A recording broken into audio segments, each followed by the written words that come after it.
A new taxi app is hitting the streets of Nairobi, Kenya's capital.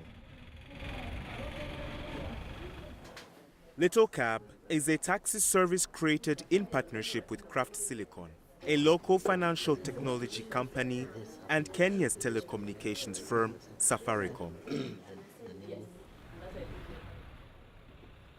It was launched in the country mid last year. The cab services seeks to compete with other cabs already in the market. Its creators are holding on to their niche in the highly competitive transportation sector. According to the Craft Silicon CEO, Kamal Budabati, Little Cab taxi service is set to grip the market with a bang.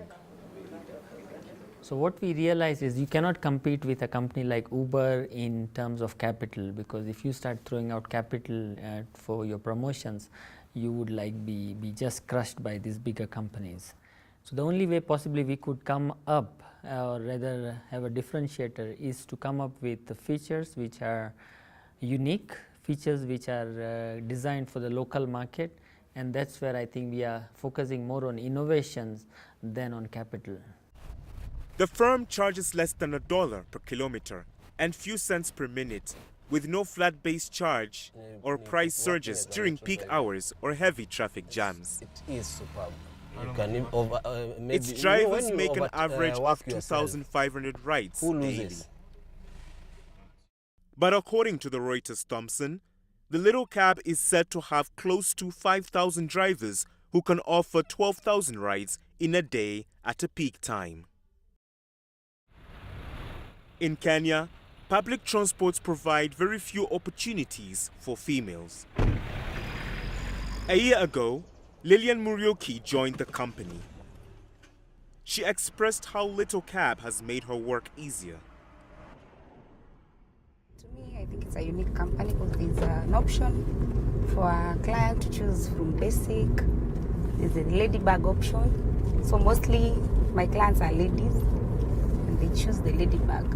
So mostly my clients are ladies. So I prefer that they have the option. So mostly I get lady clients. Little Cab plans to open its operations in countries such as Nigeria and Rwanda. Apart from the usual saloon car taxis, the company app plans to create the use of motorcycles, locally known as boda bodas, and electric buses to reduce the pollution within Nairobi. Boda boda basically is a two-wheeler, which is much cheaper than taxi, and it's also much faster because sometimes traffic in some of the in African cities really gets very crazy. So we thought of coming up with boda boda. We are also planning to launch a mass transit platform where we would have a bus, and this bus can also be hailed on the same platform. Features such as an electronic wallet offered conjunction with Safaricom on the M-Pesa money transfer. Sophia Salim is a frequent user of the cab.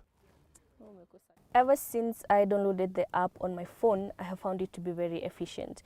Aside from the fact that they offer free Wi-Fi, you can get to choose the comfort ride you want. I can opt to go for a boda boda or even go for a 7-seater vehicle. And I found it to be very secure because they have an SOS tab, which is a security feature. So I know I'm always safe throughout the journey. According to the African Development Bank, Africa is the fastest growing continent in the world. This is mainly by improved economic governance and private sector. But in technology, soon, Africa will be paving the way for the world.